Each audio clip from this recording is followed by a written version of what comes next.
Alors, chers amis, ravi de vous retrouver pour une nouvelle vidéo, toujours dans l'actualité du Barça. Bon, il s'agit d'une vidéo d'avant-match entre le Barça et la Juventus en Ligue des Champions, match comptant pour la 6e et dernière journée des phases de groupe de cette saison 2020-2021. On se retrouve juste après l'intro pour les détails de ce match qui s'annonce très intéressant, mais sans enjeu pour les deux équipes déjà qualifiées pour les prochains tours.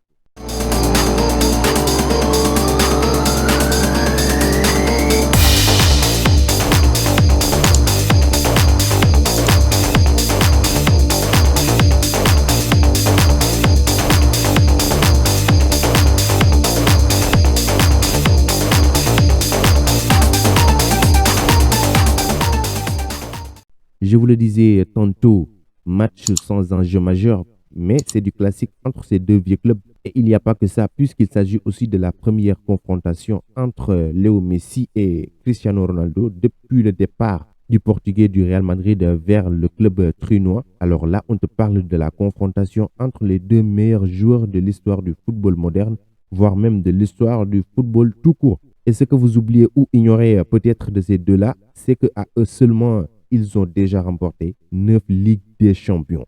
5 pour Cristiano Ronaldo et 4 pour Léo Messi. De quoi être enthousiaste et impatient de revoir ces deux joueurs qui ont marqué cette décennie du football mondial rejouer. Les deux clubs sont pratiquement dans la même situation et doivent se ressaisir pour montrer leur vrai visage que l'on connaissait d'eux. Commençons avec la Juventus avant de finir avec le Barça. Alors la Juve est dans une phase délicate depuis, on peut dire, le départ de Massimiliano Allegri. Malgré qu'il gagne la Scudetto chaque année, on sent que la Juve est en dessous de ses capacités. Ce qui nous permet de le dire, c'est les individualités qu'il y a dans cette équipe et à tous les postes. Mais comme depuis le début de la saison dans tous les clubs, avec les blessures à répétition, la Juventus n'est pas épargnée. L'hécatombe de blessures continue. Dans une information officielle annoncée par la Juventus, Méric Demiral souffre d'une lésion de bas grade du muscle fémoral de la cuisse droite. Donc, il manquera probablement cette rencontre. En cela s'ajoute le manque de sérénité des hommes de Andrea Pirlo cette saison. Eux qui ne sont que 3e de la Serie A, derrière le Milan AC à 3 points des coéquipiers de Zlatan Ibrahimovic, ce qui prouve encore une fois le mauvais début de saison des Turinois. Mais il reste tout de même un adversaire à ne pas sous-estimer, puisque si on prend les 5 derniers matchs de la Juventus, toutes compétitions confondues, c'est quand même satisfaisant, car c'est 4 victoires et un nul, contrairement à leurs adversaires, qui est le Barça, qui quant à lui fait preuve de manque de lucidité en gagnant 3 des 5 matchs disputés récemment pour 2 défaites, notamment celle qui sème le doute dans l'équipe entraînée par Ronald Koeman face à Cadiz samedi passé. Alors le Barça, lui, est dans une obligation de résultats positifs pour plusieurs raisons. Non seulement ils doivent gagner pour continuer leur sans faute dans cette campagne de Ligue des Champions avec un carton plein, c'est-à-dire un 6 sur 6. Maintenant, si nous prenons que les résultats de Ligue des Champions, pour le Barça, il n'y a pas de problème. Mais bien sûr qu'il y a problème et où au niveau du jeu proposé par Ronald Koeman, basé sur un jeu en 4-2-3-1 qui marche souvent, mais moins parfois, comme le match face à Cadiz où il a fait jouer un Philippe Coutinho sur l'aile gauche. Et on sait tous que Valverde était un entraîneur du Barça. Et qu'est-ce qu'il faisait à son temps? C'était de le concurrencer avec un attaquant, à savoir Ousmane Dembélé. On a fini tous par voir l'état où se trouvait Philippe Coutinho,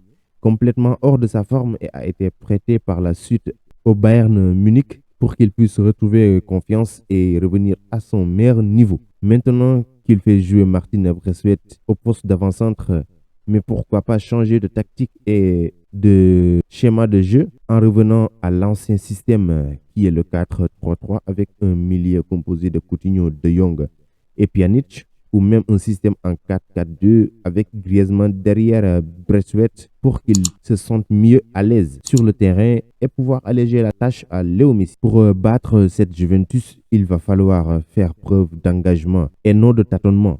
Si vous l'avez bien remarqué, lors du match face à Cadiz, il sort Mingueza pour faire entrer Pedri González, qui n'est pas du tout mauvais, mais Mingueza était le seul défenseur central disponible et qui faisait de bonnes choses malgré son erreur lors du premier but de Cadiz. Mais il y avait plus logique à faire, à savoir faire sortir De Jong qui a bien débuté ce match, mais au final, c'est une catastrophe.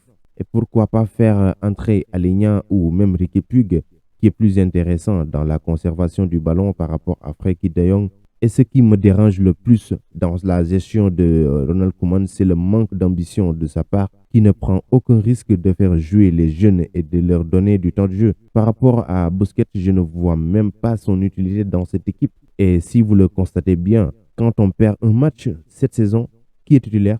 C'est Busquets. Pourquoi? Parce qu'il n'apporte rien à l'équipe, offensivement comme défensivement, avec à chaque fois des fautes qu'il réclame quand on le regarde. Concernant maintenant la gestion des jeunes ou même de l'équipe en général, je pense qu'elle est très mauvaise. Prenons par exemple le cas de Pjanic, qui n'est pas le meilleur milieu de terrain au monde, mais sa capacité de faire les passes en profondeur, sa qualité de frappe suffisent pour qu'il débute tous les matchs du Barça. Mais encore une fois, Koeman ne sait pas sur quel pied danser malheureusement. Et ça pénalise l'équipe de jour en jour. Et les voilà maintenant à 12 points du premier au classement de Liga et 4 défaites en 10 matchs joués seulement. Ce qui ne rassure pas les espoirs de titre ni de qualification pour la Ligue des Champions 2021-2022. Même si ça reste beaucoup de matchs, vous allez me dire, mais ce début de saison n'est pas rassurant. Maintenant que les formes des deux équipes sont évoquées, je vous donne le 11 que je pense être idéal pour ce match.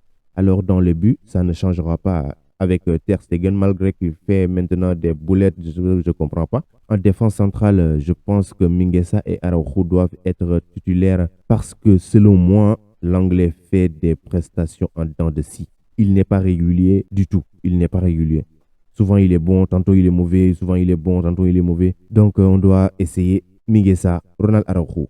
Mieux encore, il doit avoir un concurrent à son poste, ce Clément Lenglet. Les latéraux, je choisis Serginho Dest à droite pour ses récentes prestations convaincantes et Alba à gauche pour le plus qu'il apporte à l'équipe, même si parfois il déconne en voulant chercher de trop où se trouve Léo Messi sur le terrain.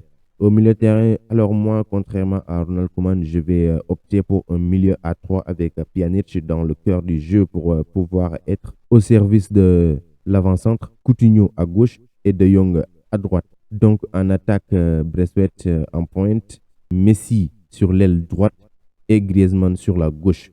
Bon, c'était tout pour cette vidéo. J'espère qu'elle vous a plu. Alors si c'est le cas, n'oubliez pas de vous abonner à la chaîne et d'activer la cloche de notification pour être averti lorsque je publie une vidéo. À bientôt pour de nouvelles vidéos, toujours dans l'actualité du Barça. Ciao, portez-vous bien et je vous donne rendez-vous mardi prochain pour le débrief du match de Ligue des Champions Juventus face à Barcelone. Cristiano Ronaldo face à Lionel Messi. Portez-vous bien. Ciao.